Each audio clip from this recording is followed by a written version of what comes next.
प्रश्न है कि यदि राम किसी काम को 30 दिनों में, श्याम इस काम को 45 दिन में कर सकता है और दोनों मिलकर 5 दिन तक काम करता है, तो शेष काम श्याम कितने दिनों में करेंगे। देखिए प्रश्न दोस्तों ये भी आसान है, आपको देखने में अगर थोड़ा लग रहा है टफ, लेकिन टफ नहीं है। कैसे, देखिए इसका टोटल काम पहले निकालते हैं हम लोग टाइम एंड वर्क के सवाल में, कि जो है राम करता है 30 दिन में और श्याम 45 दिन में। आर से लिख दिए हम राम करता है 30 दिन में, ठीक है। और एस से लिख दिए श्याम करता है 45 दिन में उसी काम को। लेकिन काम कितना है पता नहीं है। काम को पता करने के लिए दोस्तों इसका लघुत्तम निकाला जाता है। क्या निकाला जाता है? लघुत्तम निकाला जाता है।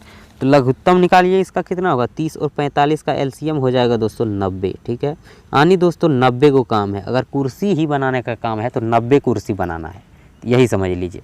तो दोनों का एलसीएम निकालिएगा तो वही कुल काम की मात्रा हो जाता है।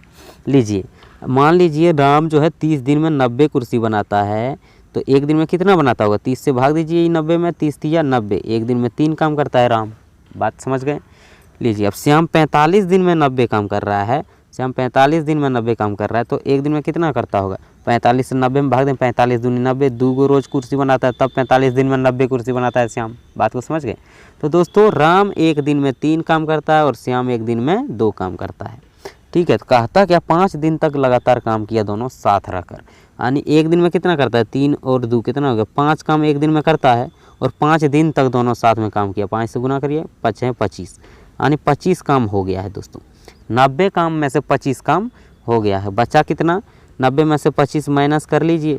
90 में से 25 काम तो 5 दिन में कर लिया। कितना काम बच गया? काम बच गया देखिए 10 में से 5 गया 5 और 8 में 2 गया 6, 65 काम बचा है। और ये 65 काम करेगा कौन? अब श्याम करेगा। श्याम एक दिन में करता कितना है? 2 काम। 45 दूनी 90, यहाँ 2 काम श्याम करता है, तो श्याम से भाग दे दीजिए इसमें 2 से 65 में भाग देंगे, कितना हो जाएगा? 32.5, यानी 32.5 दिन में दोस्तों इस श्याम जो है इस काम को पूरा ख़त्म कर देगा। उम्मीद करते हैं इस बात को भी आप समझ ही गए होंगे।